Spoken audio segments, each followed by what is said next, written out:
A young woman used a car window as a mirror to fix her bra strap, and the millionaire fell in love. The Georgia heat clung to the air like a whispered secret, heavy, slow, almost suffocating. It was one of those days when the sky looked bleached, like it had forgotten how to be blue, and the world moved just a little more slowly because of it. At a dusty intersection just beyond downtown Marietta, the kind of place where nothing unexpected ever happened, Emily Carter stood outside the aging brick building that housed Sammy's Diner, her place of employment for the last 2 years. Her name tag was slightly askew on her pale pink uniform. Her shoes, worn to their soles, had once been white, now permanently stained by coffee, grease, and long hours on tired feet. She was 22 years old, but her eyes looked older, not because of bitterness, but because of responsibility, the kind that settles on someone too young, too soon. Her shift hadn't even started, and already she felt the weight of it. She reached up absent-mindedly, her fingers fumbling with the thin strap of her bra that had slipped off her shoulder under the uniform blouse. With no mirror in sight, she turned to the nearest reflective surface, the window of a sleek, parked Tesla. She didn't even realize anyone was inside. Inside that luxury car, cloaked in the cool silence of climate control and soft jazz humming through the speakers, Nicholas Blake watched.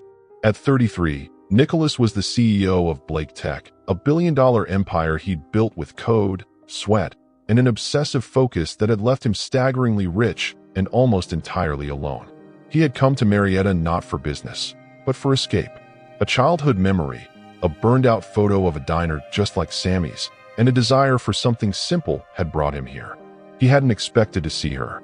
She wasn't striking in the way he was used to. She didn't wear makeup. Her hair was pulled back in a loose, practical ponytail. But there was a quiet elegance in her movements, a softness in the curve of her face, in the small, unconscious way she smiled to herself. She wasn't posing. She wasn't performing. She was just real. And in that one moment, struggling with a fallen bra strap, squinting into the reflection of his car window, she stole something from him. Something he didn't know he still had. His heart. She hadn't even seen him. Not really. Just her own reflection. But Nicholas saw everything. The glass became more than a mirror. It was a portal. A glimpse into a different world. One he didn't know he craved until now. And then she turned. Their eyes met. A flash of panic crossed her face as she realized someone was watching. Her cheeks flushed a deep pink, and she stepped back quickly, murmuring, "Oh my God, I'm so sorry. I didn't know there was someone inside." But Nicholas wasn't angry. He wasn't even amused. He was enchanted. "It's okay," he said, his voice smooth, low, unfamiliar even to his own ears. He rarely spoke softly to anyone. She gave an awkward, polite smile, clearly embarrassed, and turned toward the diner's entrance, practically running inside before he could say anything else. And just like that, she was gone. Nicholas sat in stunned silence, staring at the door she disappeared through. He didn't even know her name, but he would. Inside the diner, Emily pressed her hands flat against the counter and tried to slow her racing heart. What was wrong with her? Who fixes their bra in front of a stranger's car window like that? She hadn't even thought about it. It had just been instinct. The Tesla had been clean, reflective. She thought it was empty. Just her luck to choose the one car that had an actual human being inside. And of course it had to be some gorgeous man in a tailored suit looking like he stepped out of a GQ photo shoot. "You okay?" Her co-worker Tanya, a sassy 40-something waitress who'd seen it all, asked while pouring coffee into a chipped mug. "You look like you saw a ghost." "Worse," Emily muttered. "A guy." Tanya grinned. "Well, was he at least good-looking? Or are we talking creepy truck driver from out of state?" "He was beautiful," Emily admitted, shaking her head. "And rich. He was in one of those silent cars." "Ooh, a silent car. You know what that means? That he doesn't belong in Marietta, Georgia? That he's either lost or broken," Tanya said with a wink. "And honey, sometimes the lost ones are the best ones." Emily rolled her eyes, but the heat was still in her cheeks. She shoved the memory aside and grabbed the notepad from her apron pocket. No time for daydreams. She had a shift to survive, and a brother to save. That night, in a sleek downtown hotel suite, Nicholas replayed the moment over and over in his head. He had met thousands of women in his life. Models, executives, women who knew who he was and wanted what he could offer. But this, This woman with freckles and tired eyes and a stubborn smile. She had looked through him. Or rather, hadn't seen him at all. And that was what made it unforgettable. He pulled up the diner's location on his phone, stared at the address. What was he doing? Chasing a fantasy? Or chasing the only moment in years that had made his pulse quicken? He didn't care. He was going back. The next morning, Emily was up at dawn, her hands shaking as she counted the cash hidden inside the coffee tin in the kitchen. It wasn't enough. Not nearly. Her younger brother Ryan needed another treatment, and the bills were piling up faster than tips could cover. She closed her eyes and whispered a silent prayer. When she stepped outside, the same black Tesla was there, parked just across the street. Waiting. She froze. He stepped out. Nicholas Blake. In a crisp gray jacket, dark jeans, no tie. Casual, but expensive. Everything about him screamed money and mystery. He crossed the street slowly, carefully, like he was afraid she might bolt. "Hi," he said. "Hi," she replied, eyes narrowing. "Did you follow me?" "I'm not a stalker," he said quickly. "I swear. I just wanted to apologize for yesterday." "You looked surprised." "I was," she said flatly. "Look, it's fine. You didn't do anything wrong. It's just, I'm not really used to being stared at." "I wasn't staring," he said. "I was memorizing." She blinked. "That's worse." A beat. And then she laughed. She didn't mean to. It just escaped her. He smiled too. "I'm Nicholas," he said, holding out his hand. She hesitated. Then, finally, she shook it. "Emily." Their hands touched. The world shifted. And that is where everything began. A bra strap. A window. A glance. But every great love story starts somewhere. Some begin with flowers. Others with a kiss. Theirs began with a glimpse and 1,000 unspoken promises. Nicholas Blake had built his empire on code, precision, and algorithms that predicted behavior before people even understood their own instincts. Yet here he was, pacing in a hotel suite in Georgia like a lovesick teenager, feeling something he had never felt before. Restlessness, longing, need. His fingers hovered over the trackpad of his laptop, as if uncertain whether to press the key that would unleash the tools he never allowed himself to use for personal reasons. But tonight, something in him had cracked. She was just a girl. No, not just anything. She was Emily. He had seen women across continents, entertained royalty, shared wine with billionaires, walked red carpets, and dined under chandeliers worth more than the trailer she probably lived in. But nothing had moved him the way a quiet, tired waitress in a pink uniform had. His heart thudded in a way that wasn't logical. And logic was his kingdom. But tonight, emotion ruled. He tapped the key. Within seconds, he had accessed the traffic cameras from the street where his car had been parked. He zoomed in. There, that fleeting moment. Emily adjusting her bra strap. That startled look when their eyes met. The exact time, the precise frame. He clicked through her steps as she disappeared into the diner. Then he accessed the diner's public Wi-Fi logs. Cross-referenced timestamps. She had clocked in at 2:47 p.m. Security footage at 2:49 p.m. confirmed it. Within 5 minutes, he had her last name, Emily Carter. Then her age, her address, her DMV photo. He sat back in his chair and whispered her name like a secret prayer. Emily, Emily, Emily. It sounded like sunlight. It hurt how much he needed to hear it again. In a cramped trailer just outside town, Emily sat at the small kitchen table sorting through overdue bills. Her hands were shaking. The numbers weren't adding up, and no amount of hope could make them stretch. Came the weak voice from the next room. She stood quickly and walked into the bedroom where her 15-year-old brother, Ryan, lay in bed, pale and thin, his forehead dripped softly humming beside him. "You okay?" he asked, trying to sound strong. She smiled. It was a lie, but it was a beautiful lie. "I'm fine, just tired." "You didn't eat dinner." "Not hungry." He didn't push. He never did. Ryan was too gentle, too grateful, too aware that his existence came at the cost of her every dream. "I met someone weird today," she blurted before she could stop herself. Ryan raised an eyebrow. "Weird how?" "I don't know. This guy? He was in a Tesla." "Oh, so definitely weird." She laughed softly. "Yeah. He looked like he belonged in New York or LA. Not here." Ryan was quiet for a beat. "He hit on you?" Emily hesitated. "No. Yes. Maybe. He looked at me like I was important." "You are."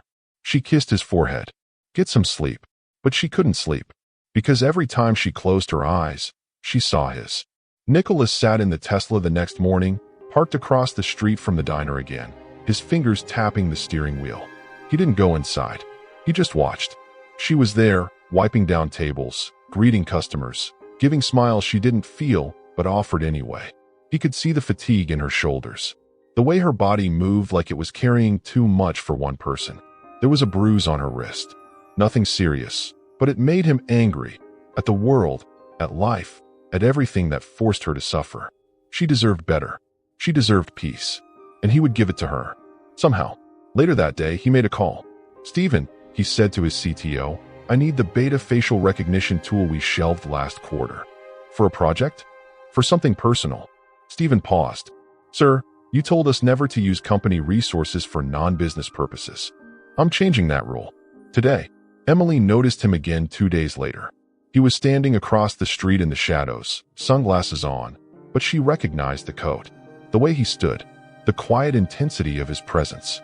She stepped out, nerves pulsing in her throat like thunder. "Are you following me?" she demanded.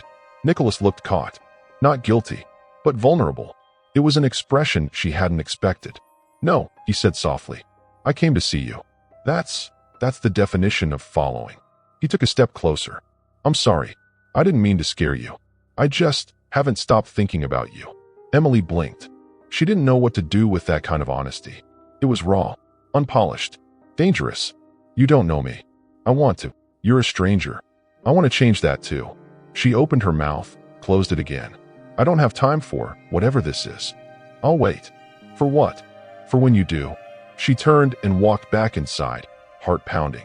That night, Nicholas stared at his phone. Her social media profiles were private. Of course they were. She had 3 photos on Instagram: a sunset, a plate of pancakes, and one of her and her brother smiling. That one almost broke him. He zoomed in on her smile. There was joy there, but behind it, pain. The kind he recognized.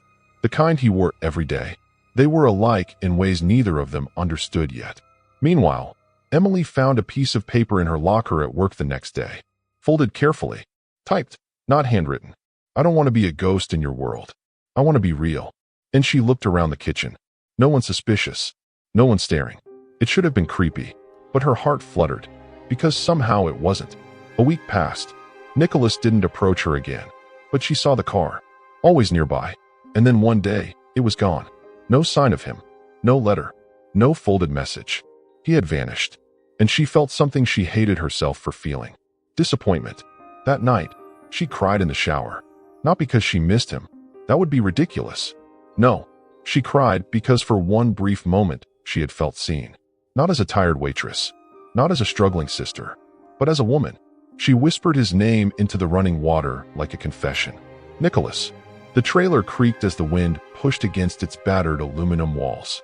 It wasn't storming, not quite, but the air carried a tension that made the place feel smaller, like the walls were inching in just a little more than the day before. Emily Carter sat at the kitchen table, her elbows pressed against the peeling laminate, her fingers clutching an envelope that had already been opened and read a dozen times. Each time she reread it, it didn't change. The numbers stayed the same. So did the threat. Final notice.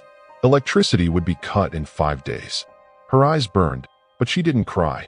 There were no tears left for bills. The emotional reservoir had been drained long ago by hospital visits, impossible decisions, and midnight meals of canned soup and silence. Ryan's voice came weakly from the bedroom. "Do we still have any cereal left?" She stood immediately. "I'll check, baby." She didn't call him that often. He hated being babied. But tonight, her voice betrayed the fear she was trying to swallow. He was pale, his body thinner than last week. He was always cold now, even when the Georgia heat made the rest of the world sweat. There was just enough milk left to wet the cereal, not drown it. She made a joke about that, tried to smile through it, and carried the bowl back to his room. "You're not eating," Ryan said between slow bites. "I'm fine." "You're lying. I've been doing it so long, I don't even notice anymore." He gave her a look. Sharp, protective in the way only a sick teenager could be, too aware of the cost of his survival. "Did that guy come back?" "Nicholas." Emily blinked. "No. Are you sad about that?" "No, another lie. Across town, in a boutique coffee shop he didn't belong in, Nicholas stared at the foam swirl of a cappuccino he hadn't ordered. A well-meaning barista had handed it to him with a bright smile, calling him sweetheart and complimenting his jacket. He hated the jacket. It cost $2,000 and fit perfectly, but felt like it belonged to a version of himself he no longer recognized. His phone buzzed on the table. Dozens of emails. Several meetings. A project pitch from Tokyo. A potential acquisition in Berlin. People needing answers only he could give. He didn't answer, because all he could think about was Emily, the girl in the pink uniform, the girl whose eyes haunted him more than any number ever had. He had come back to Marietta almost every day. Sometimes he walked by the diner. Sometimes he parked a few blocks away and watched her laugh with the cook through the side window. That laugh, he didn't hear it, but he felt it. But each time he thought about approaching her again, he remembered the fear in her voice. Are you following me? He didn't want to be that man. Not to her. So he stayed away. But staying away didn't mean forgetting. And forgetting? Impossible. Emily sat on the front steps of the trailer that night, her knees pulled to her chest, watching the sky for answers. There weren't any. Just stars and the sound of distant highway traffic. Then headlights. Her heart jumped. Not because she thought it was Nicholas. Because if it was him, what then? A car slowed. Not a Tesla. A beat-up Ford pickup. She sighed, shamefully disappointed. Inside, Ryan was coughing again. The cough that came before the fever. The one she couldn't afford to ignore. Her phone was nearly dead, but she used what was left of the battery to check her banking app. $26.19. Her throat tightened. She would have to ask someone for help. Maybe Tanya. Maybe someone from church. She hated the way people looked at her when she asked. Like she was a sob story. A charity case. Not a sister who had simply run out of options. Nicholas Blake would never understand this kind of life. And yet, he had looked at her like he could. That was the part she couldn't forget. That look. Nicholas knew he had crossed a line. Hiring a private investigator was a step too far. But his need wasn't carnal. It was spiritual. He needed to understand her pain, because he felt it echoing inside him like a song he didn't know the lyrics to. She lived in a trailer park called Magnolia Pines. She had no parents on record. She was Ryan Carter's legal guardian. Ryan had a rare genetic condition that required bi-weekly treatments not covered by insurance. And she worked 48 hours a week at a diner for tips. Nicholas read the report in silence. He wasn't sure if he wanted to cry or scream. How could the world be so cruel? How could he be so blind? Living in luxury while people like her were crushed under the weight of survival. She didn't need his admiration. She needed a miracle. And he had the power to be one. But miracles demanded subtlety. And he was already too close to the fire. That Friday night, Emily returned home to find an envelope stuck to the trailer door. No name, just her address handwritten in blue ink. She opened it slowly. Inside, a cashier's check for $10,000. Her legs gave out. She sat on the steps, her hands shaking, her breath coming in shallow gasps. There was no note, no signature, just money. Enough to keep the power on. Enough for Ryan's treatment. Enough to breathe. And yet it terrified her. She didn't know where it came from. But in her heart, she knew. And that scared her more than the bills ever had. Nicholas watched from the road, hidden behind tinted glass. When she collapsed to the steps, when her shoulders shook with sobs he couldn't hear, he almost got out of the car. But he didn't. Because this was her moment. Her strength. Her pain. He wasn't ready to be part of it yet. Not until she wanted him to be. The next morning, Emily walked into the diner with her hair curled, wearing lipstick for the first time in months. Tanya raised an eyebrow. Well, who are you trying to impress? No one, Emily said with a shrug. Just felt like looking like myself again. Tanya nodded, understanding more than she let on. But later that night, when Emily stepped out into the cool air and looked up at the stars, she whispered, "Thank you." And though she didn't know it, the man parked down the street, gripping the steering wheel with white-knuckled hands, whispered back, "You're welcome." They were still worlds apart. But now, a bridge had been built. Invisible, unspoken, unforgettable. It started with a name. Nicholas. Emily had heard it before, of course. In passing. On tech news. On headlines and checkout lines she barely had time to glance at. But now, it sat on her tongue like a thorn. Nicholas Blake. She repeated it slowly in her mind as she stood outside the diner one late Thursday evening, wiping down patio tables under the orange haze of the setting sun. Her shift was almost over. Her feet hurt. Her back ached, but her thoughts raced. Something wasn't right. He had appeared too suddenly, disappeared too quickly, showed up again, just as she was losing hope. He didn't ask for anything. He only watched, offered small pieces of himself, mysterious smiles, thoughtful words, a presence that somehow steadied her and terrified her in equal measure. And the check. She couldn't stop thinking about the check. $10,000 didn't just fall out of the sky. It came with purpose, with calculation, with power. And deep in her gut, she knew he had something to do with it. She couldn't accept help from someone playing pretend. She needed truth. So that night, after putting Ryan to bed, she borrowed Tanya's laptop and searched for Nicholas. Just Nicholas. The second result was Nicholas Blake net worth 2024. She clicked, and her blood froze. Photo after photo flooded the screen.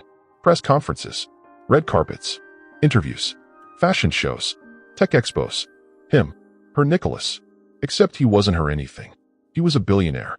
A damn billionaire. And he had lied to her.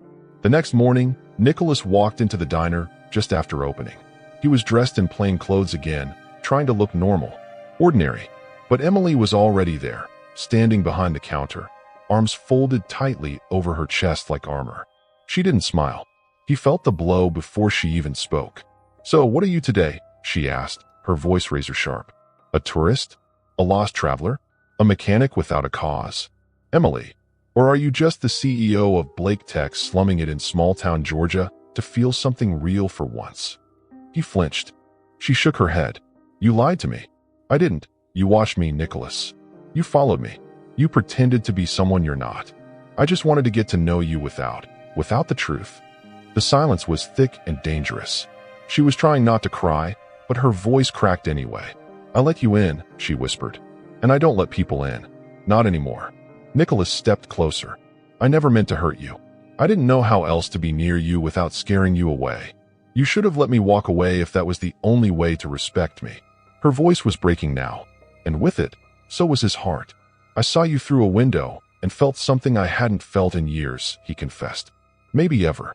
You looked honest, real, and I needed real." She stared at him like he was something she wanted to destroy and protect at the same time. And then, Ryan screamed. She didn't even remember running to the trailer. Only that her hands were shaking as she opened the front door to find her brother collapsed on the floor, convulsing. His face was pale, and his lips were tinged blue. She dropped to her knees, screaming his name. She couldn't breathe, couldn't think. She fumbled for her phone, her fingers slipping, useless. Nicholas was already calling. "I need the chopper," he said into the phone, rushing in beside her. "Now, Marietta, send it to my GPS. Prepare for pediatric emergency transport. Tell them to be ready." She looked at him, terrified. "I don't care if you hate me," he said, "but we're not losing him. Not tonight." The helicopter roared above the trailer park. Neighbors watched in disbelief as two paramedics helped lift Ryan onto a stretcher. Nicholas held Emily's hand the entire ride to the hospital, even though she didn't squeeze back. She was frozen. The world had become unreal. Machines beeped. Doctors murmured. Time blurred. When they finally stabilized Ryan, hours later, a doctor approached. "If you hadn't gotten him here when you did, he might not have made it." Emily broke. The tears came then.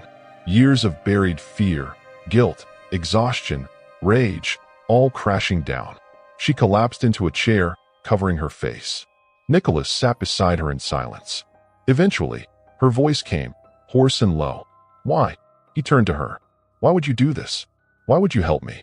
"Because I've spent my entire life building things that don't matter.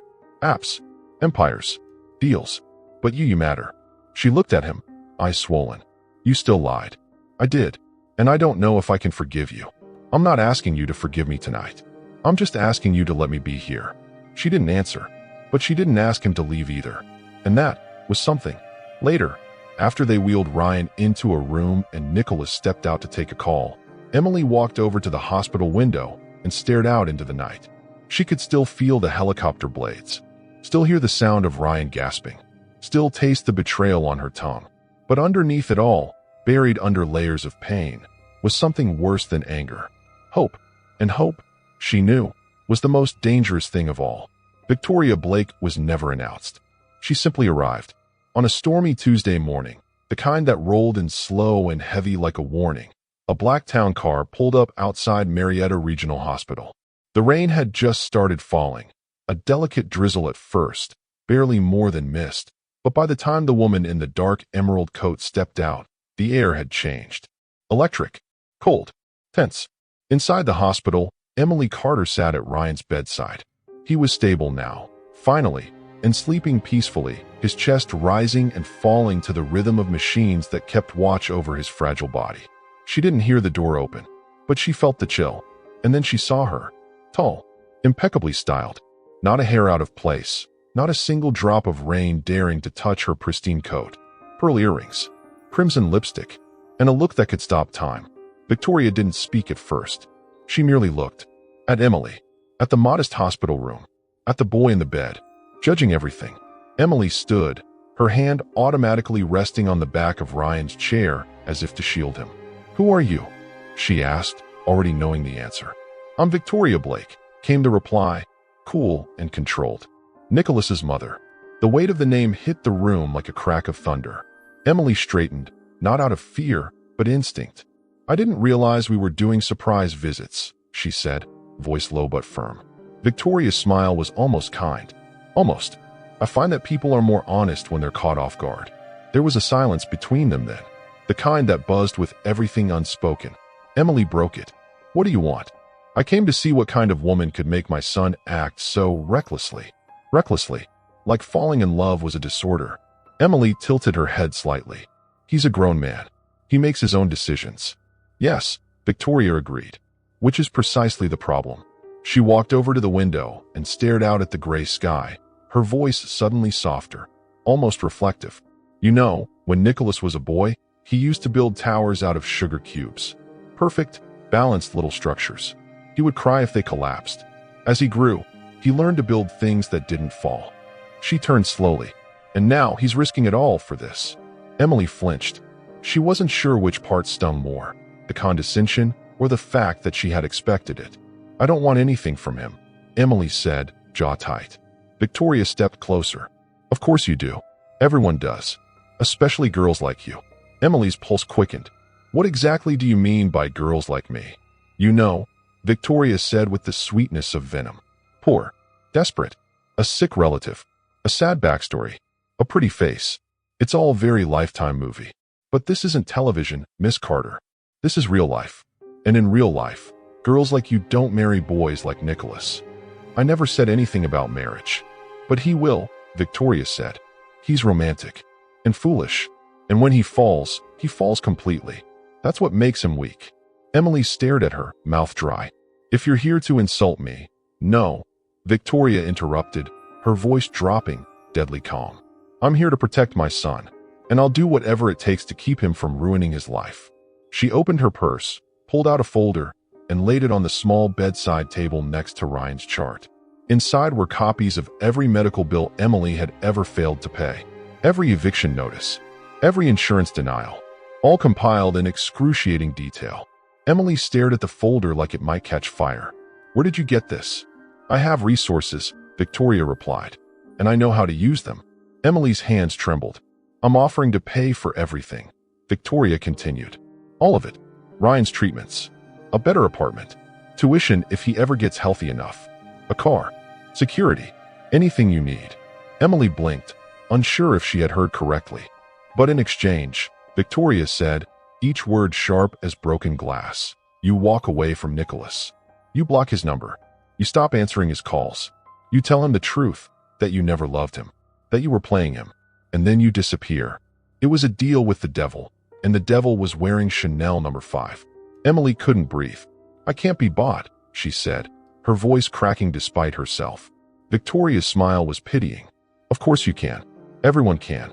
The only question is how much pain it takes to prove it." And then she left, like a storm that had passed, but left everything soaked and ruined in its wake. Nicholas arrived an hour later, holding 2 cups of coffee and a bouquet of daisies. The look on Emily's face as he walked in nearly made him drop both. "Em," he asked, "what happened?" But she couldn't speak.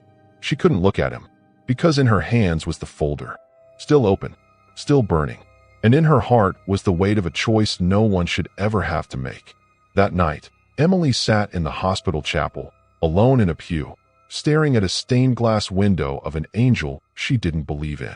How do you measure love? In words? In time? Or in what you're willing to sacrifice? She thought about Ryan, his soft smile, his broken body, and Nicholas, his quiet eyes, his tortured soul. She loved him. She did. But was love enough? Was it ever? The next day, Nicholas found the note in his jacket pocket. For words. I'm sorry. Forgive me. He ran to the hospital. She was gone. Ryan was gone. No forwarding address. No message. Just absence. And the echo of a love cut short by cruelty. Victoria watched from the window of her penthouse, sipping her tea as the rain began again. It was done. For now. The sun was shining, cruelly. It was the kind of perfect spring afternoon that felt like a lie. Bright skies, crisp air, flowers blooming with reckless abandon. But the Blake estate felt like it had frozen in time. The mansion stood tall and cold on the hilltop, its steel and glass walls gleaming under the sun like the polished armor of a sleeping beast. Nicholas stood at the edge of the infinity pool, staring into the water. His reflection shimmered, fractured by wind and light, just like his heart. It had been 2 weeks since Emily disappeared. 2 weeks of silence. No texts, no calls, no signs. He had called every hospital in the region, checked church records, asked Carlos to search the trailer park. Nothing. She had vanished. And the worst part? He knew why. His mother. Her threats. Her power. He clenched his jaw. He would never forgive Victoria for that. Not if it cost him Emily. Hello, Nicholas. He didn't turn at first. The voice was unmistakable. Too polished. Too soft. Too fake. Samantha, he said without looking. She walked slowly toward him, her heels tapping against the stone patio. She looked flawless, waves of blonde hair cascading over her shoulders, a white silk blouse barely hiding a hint of a belly bump, and a diamond bracelet catching the light like a flashing warning. He finally turned. I thought you were in Milan, he said flatly. She smiled, like a cat that had just cornered a wounded bird. I was. But then, I found out something that changed everything. She touched her stomach gently. I'm pregnant, Nicholas. Time stopped. The wind stilled. The pool fell silent. Nicholas blinked once. Excuse me. I'm carrying your child. He stared at her. That's impossible. It's not, she whispered. You remember that night. In Paris. After the gala. His mind raced. That night was a haze. Too much champagne. Too many regrets. Could it have happened? She took his hand and placed it gently on her stomach. You don't have to love me, she said. You don't even have to want me back. But this baby, it deserves a father. Nicholas pulled his hand back as if burned. This doesn't make sense. I can show you the ultrasound. She reached into her purse and pulled out a sleek, printed image, glossy and cold. There, she said, pointing. 8 weeks. Nicholas took the photo, his heart pounding. His head screamed for logic, but his eyes were locked on the image. A blurry shape. A future he hadn't planned. A life he hadn't chosen. Why now? He asked quietly. Samantha's eyes gleamed. Because you deserve to know. He didn't trust her. Not even a little. But the doubt, it crept in anyway. And she knew it. At a small hotel on the edge of town, Emily lay curled up on the bed, staring at the television but seeing nothing. Ryan slept nearby, his breathing even and soft, finally recovering from his episode. But Emily's heart hadn't recovered. Not from Nicholas. Not from what she had done. She had lied. She had left without explaining. She had torn something precious from both of them and buried it in silence. She had done what was right. So why did it feel so wrong? A news report came on. Something about Blake Tech stock prices stabilizing after a surprise press release. And then she heard the name. Nicholas Blake and his former fiancée Samantha Quinn were spotted together this morning at the Blake estate. Emily sat up straight. The screen showed a blurry photo of them near the pool. Samantha was smiling. Her hand was on her belly. Pregnant. The words slammed into her like a truck. Pregnant? Her lungs emptied. Her skin turned cold. He had moved on. No. Worse. He had never let go. She threw the remote across the room and buried her face in her hands. This was why she couldn't trust the rich. Why she couldn't afford dreams. Men like Nicholas always returned to their kind. Perfect women with perfect lies. Samantha sat in the velvet armchair of Victoria Blake's study, legs crossed, sipping tea like she owned the place. Victoria smiled, genuinely pleased for the first time in weeks. I must say, Samantha, your timing is impeccable. I told you I could handle it. You've always had a gift for performance. Samantha tilted her head. It's not a performance if it becomes real. Is it real? Samantha didn't blink. As real as it needs to be. Victoria laughed softly. You're cruel. Only when I need to be. They clinked teacups like witches over a cauldron. Samantha's voice dropped to a whisper. She'll never come back now. And that was the goal. Nicholas didn't sleep that night. He stood in his home office, staring at the ultrasound photo, turning it over and over in his hand. Every instinct told him it wasn't real, but the possibility, it held him captive. Then came the knock. Carlos stepped in. There's something you should know, the driver said, hesitant. About Miss Quinn. Nicholas turned. I didn't want to say anything until I had proof. But I've seen this before. She pulled the same stunt with a client I used to work for. Claimed a pregnancy. Used a friend's ultrasound. Bought time. Gained leverage.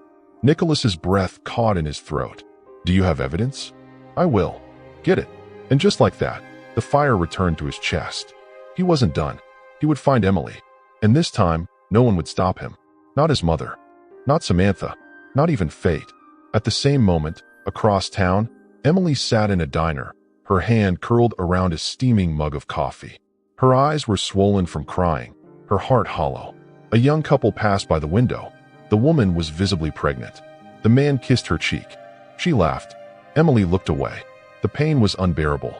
She closed her eyes and whispered, I hope your baby gets the version of you that I never did. The hotel room smelled like sadness.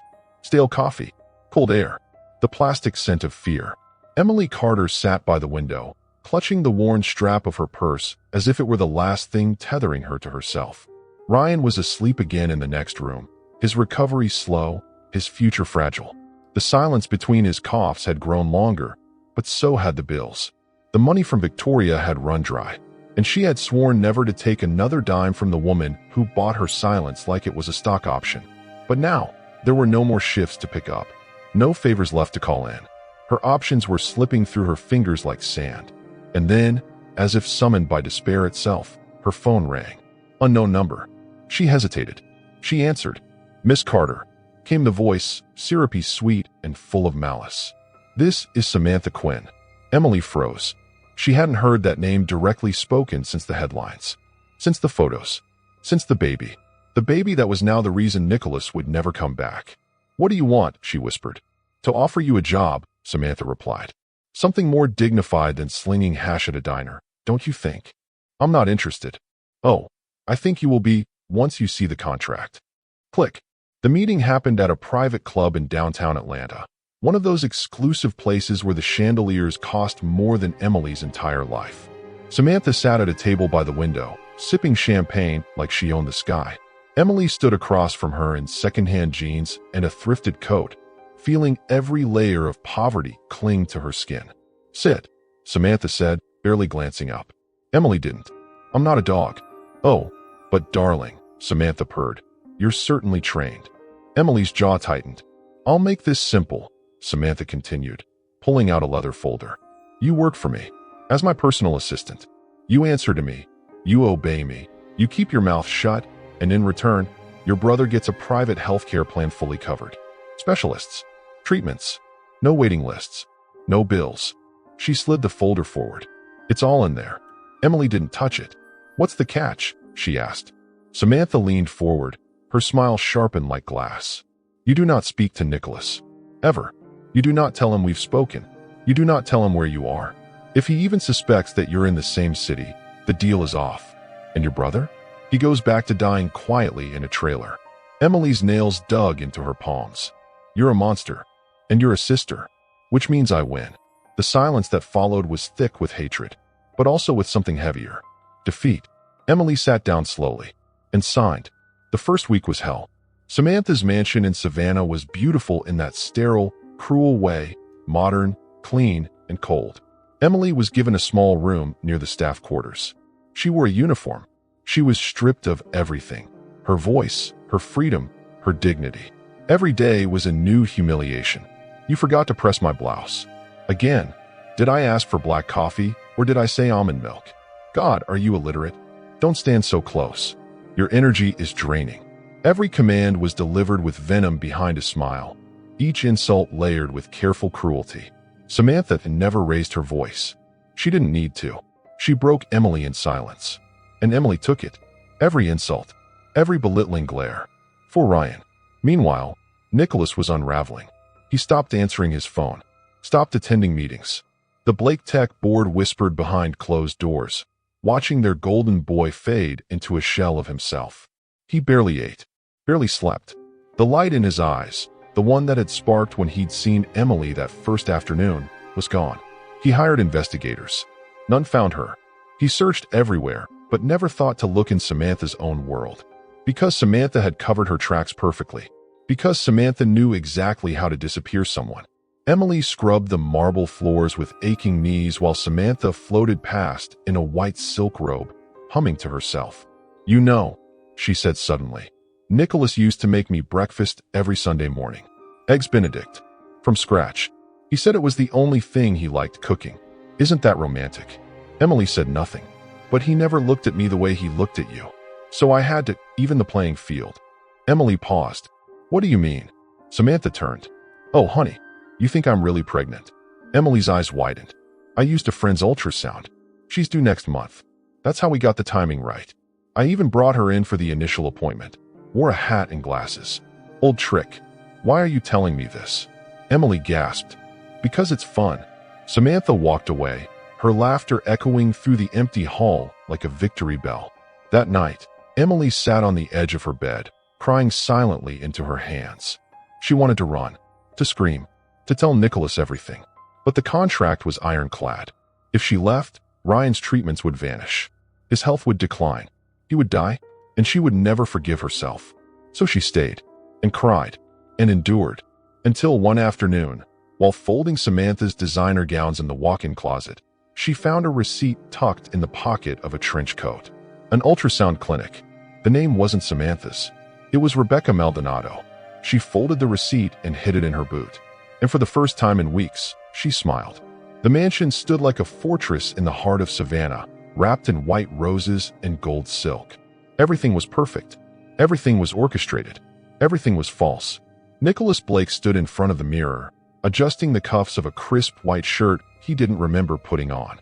He stared at himself for a long time. A groom. A man who wasn't in love. A man who'd been cornered. Around him, the room bustled. People came and went. Tailors. Stylists. Board members. Family friends with fake smiles and veiled agendas. Victoria hovered in the background like a statue, her expression unreadable. She hadn't congratulated him. She didn't need to. She had engineered this. And she knew he knew. He turned to her. "Why am I doing this?" Her voice was silk over steel. "Because it protects everything your father built. Because our investors want stability. Because it's time to stop chasing pipe dreams." He narrowed his eyes. "Is that what Emily was to you? A pipe dream?" She was an interruption. Nicholas's fists clenched, but he didn't argue. Not now. Not today. It was too late for truth. Too late for freedom. Samantha stood in front of her vanity, draped in a champagne-colored wedding gown hand-stitched by a Parisian designer. Her reflection smiled back at her, regal, poised, victorious. The dress wasn't white. That was intentional. She wasn't pure, but she was in control. "Miss Quinn," said a wedding planner softly, "your flowers are being delivered now. The bouquet is late, but the girl just arrived." Samantha turned slowly. "What girl?" She said she was sent from the florist. Said her name was Emily. Samantha froze. The glass perfume bottle in her hand slipped and shattered on the floor. Emily Carter stood in the hallway of the mansion holding a bouquet of peonies and lilies in trembling hands. Her breath caught in her throat. She hadn't meant to come. Truly, she hadn't planned this. But something had pulled her here. Something ancient. Something human. Carlos had called her that morning. A whisper on the phone. "He's marrying her today." She had said nothing. And yet, here she was. Not as a guest. Not as a lover. As a florist assistant. Hired last minute to deliver a bouquet to the woman who destroyed her life. And maybe, to see him one last time. Nicholas stepped into the ballroom, blinking under the glow of the chandeliers. It felt like a dream. Not a good one. A nightmare wrapped in velvet. He looked out at the sea of faces he didn't care about. Then something shifted. A thread pulled in his chest. He turned and saw her. Emily. She was standing at the edge of the stage, bouquet in hand, her eyes wide, frozen like a ghost. Her hair was pulled back in a loose braid. She wore no makeup, no diamonds, just a plain black dress and eyes full of unspeakable sorrow. The world stopped. The orchestra kept playing. The guests kept murmuring. But in Nicholas's world, there was only silence. He took a step toward her. She didn't move. Then Samantha appeared in the doorway in her gown, beaming, triumphant. The room stood and turned. The wedding march began. Nicholas looked back at Emily, and in her eyes, he saw everything. The love that hadn't died, the pain she still carried, the secrets she was hiding. And then she turned and walked away. He wanted to run after her. He almost did. But Victoria's hand found his arm like a cold chain. "Your place is here," she whispered. And he stayed, because that's what good sons do. That's what broken men do. In the hallway, Emily collapsed against the wall, her fingers digging into the bouquet until the stems snapped and petals scattered at her feet. Tears ran down her cheeks, silent and endless. She had seen his face. He had looked back, and it wasn't enough. Back in the ballroom, Nicholas stood at the altar like a prisoner. The vows began. He didn't hear them. He didn't speak. He saw only her. He said only her name in his mind. Emily, Emily, Emily. The dress didn't fit her anymore. Emily stood in the small hotel bathroom, clutching the receipt she had hidden for weeks. The name Rebecca Maldonado circled in red. Proof of the lie that shattered her world. The ultrasound wasn't Samantha's. The baby wasn't real. But now, Nicholas was marrying her. Today, Emily stared at herself in the mirror. Her hands trembled, her breath uneven. She hadn't planned to go back. She hadn't planned any of this. But truth has a way of clawing through silence. And love, even the kind that's buried under pain, demands justice. She put on her plain black dress, not because it was elegant, because it was hers. Then she tucked the receipt into her purse. She wasn't going to fight for Nicholas. She was going to free him. The Blake mansion was lit like a dream. Doves, gold trim, live classical quartet, champagne fountains. Guests with sharp heels and sharper smiles whispered behind manicured fingers. At the heart of it all, Samantha walked with practiced grace, her fake baby bump hidden beneath layers of couture silk and tulle. Victoria stood proudly by her side, wearing a navy gown like armor. "She hasn't shown up," Victoria said quietly. "She won't," Samantha replied. "She lost. It's done." But across the room, Carlos, Nicholas's silent, loyal driver, checked his phone again. The message had arrived. "She's coming." Nicholas adjusted his tie with fingers that wouldn't stop shaking. He stood behind the heavy double doors, waiting for the cue. But every part of his body screamed for escape. For answers. For her. He could still see Emily's face from earlier. Those wide eyes full of shock and heartbreak when she saw him in his tuxedo. He hadn't spoken to her. Hadn't been able to reach her since. And now, she was gone again. Like a ghost. His world was wrong. Every second that passed felt like betrayal. Then the doors opened, and the music swelled. Emily reached the gates, her heart racing, Carlos at her side. "I can't believe I'm doing this," she muttered, pushing past the guests. "You have about 10 minutes before it's too late," Carlos said. They reached the security checkpoint at the ballroom entrance. 2 guards blocked the path. "Miss Carter," one of them said coolly, "you're not allowed inside." She reached into her bag and pulled out the receipt. "I have proof Samantha's pregnancy is fake. You let me in, or I swear I'll walk straight into the press tent and ruin the Blake name forever." The guards looked at each other, then stepped aside. She ran. Inside, Nicholas stood at the altar.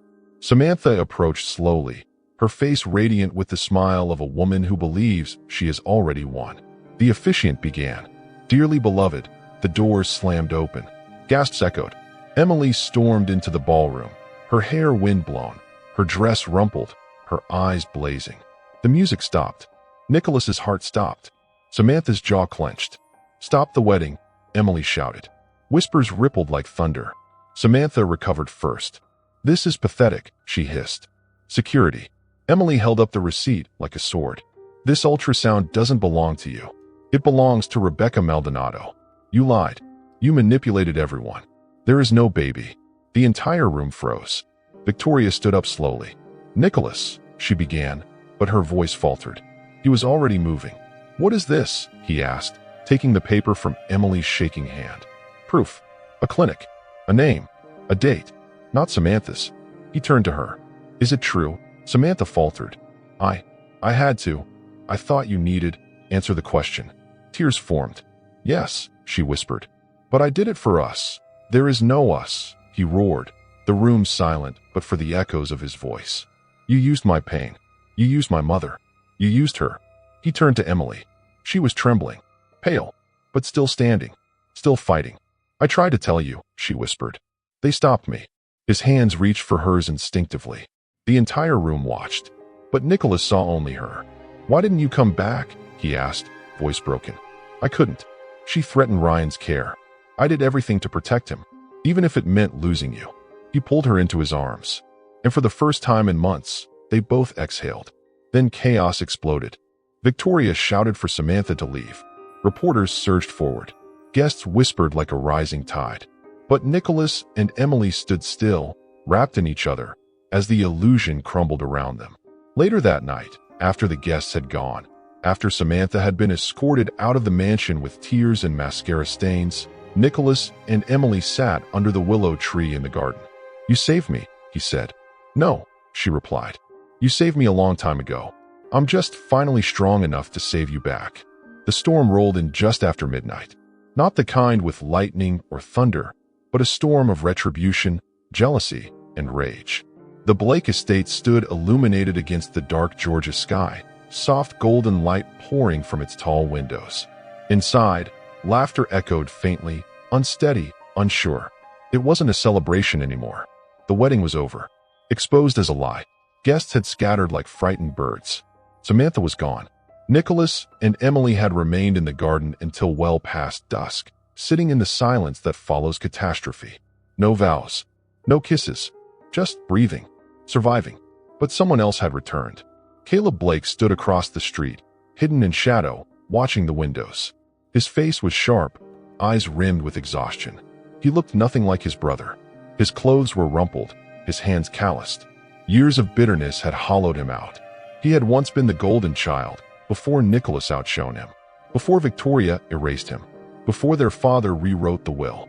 He had nothing left, and now he had come to take it all down.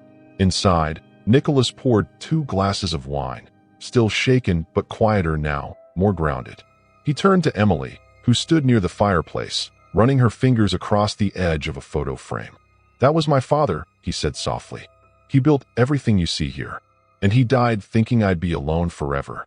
Emily looked at him. You're not. He came closer. Neither are you. Their hands brushed. His breath caught. But before he could kiss her, the fire alarm began to scream. Smoke. It came first through the vents. A strange scent, burning chemicals and scorched wood. Nicholas ran to the hallway. Thick gray smoke curled from beneath the dining room door. Emily followed, coughing, covering her mouth. Get out of here, Nicholas ordered. Find Carlos. Take the back stairwell. I'm not leaving you, please. She hesitated, then nodded and ran. Nicholas grabbed the fire extinguisher off the wall and burst into the dining room. But it was too late. Flames licked the walls like hungry tongues. The curtains were already in ashes. The chandelier above him groaned and cracked. The fire was spreading fast. Outside, Carlos ushered Emily and 2 housekeepers into the garden. Emergency lights flared across the lawn. Guests screamed. Panic spread, but Emily kept looking back. Where is he? She shouted. Where is Nicholas? Carlos grabbed her arm. I'll get him, stay here. No, she said. I'm going. And she ran back inside. In the grand hallway, Nicholas stumbled through smoke, trying to get to the west wing. He turned a corner and froze. Caleb stood there, dressed in black, calm, smiling. You, Nicholas gasped. What did you do? I came home, Caleb said, stepping closer. And I brought a little justice with me. Nicholas clenched his fists. You started this fire? I lost everything because of you. Our father left me nothing. Mother disowned me. And you inherited the empire. The legacy. The girl. Emily has nothing to do with this. She has everything to do with it. She made you strong.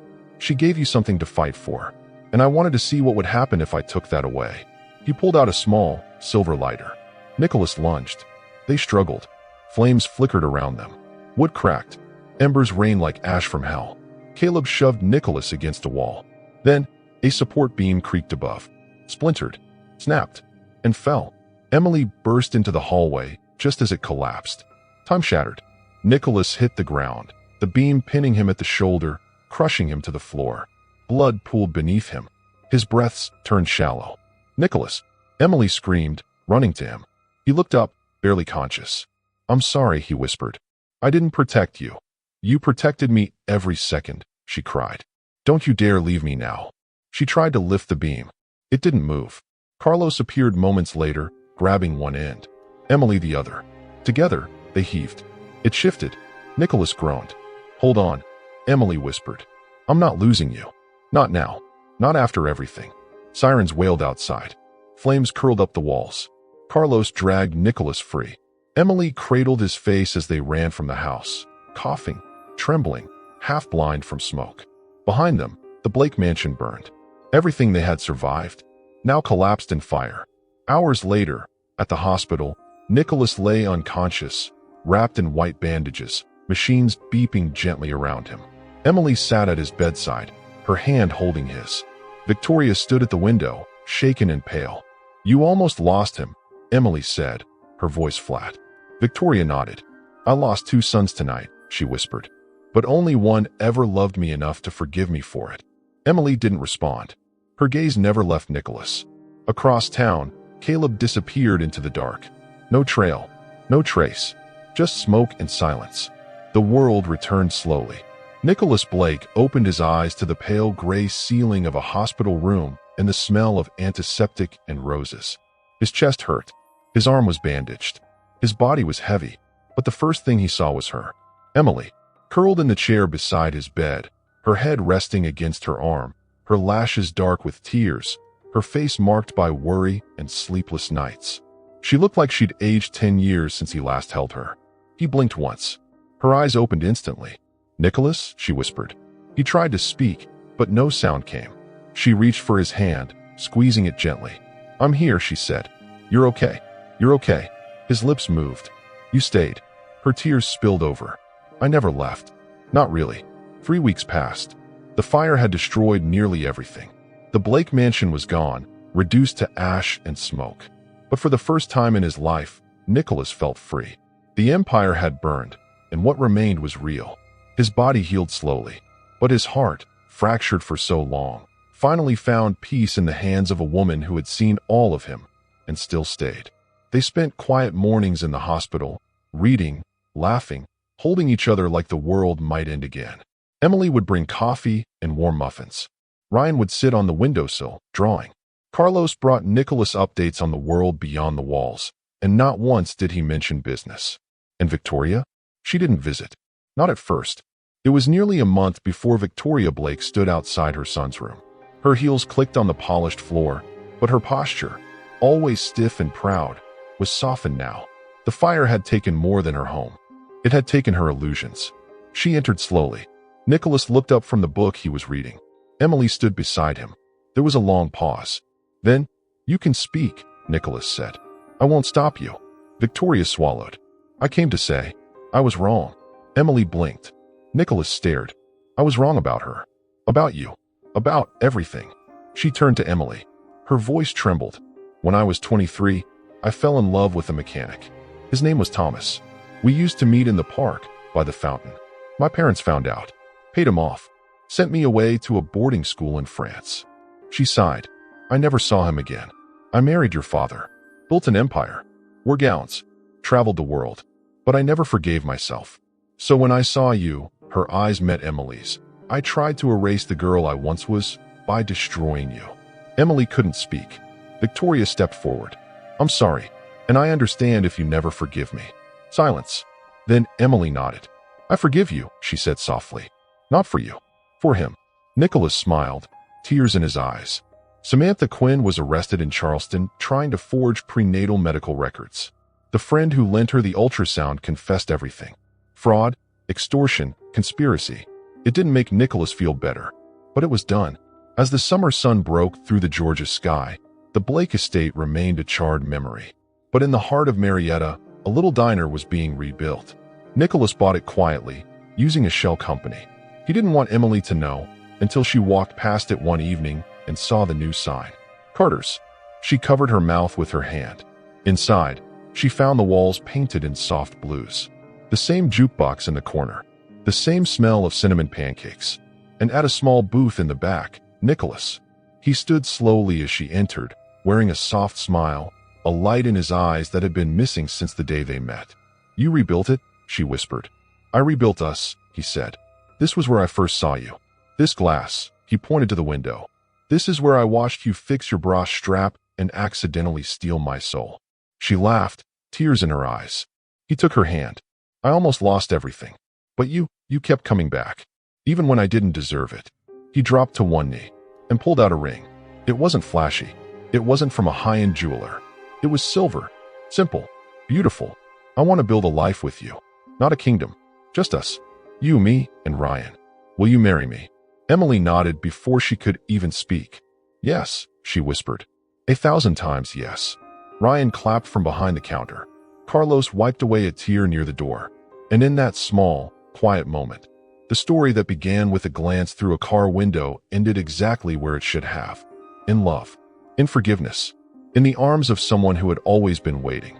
If this story touched your heart, made you cry, scream at the screen, or fall in love with Emily and Nicholas just like we did, don't leave without letting us know. Drop a comment below telling us your favorite scene, moment of heartbreak, or ultimate twist.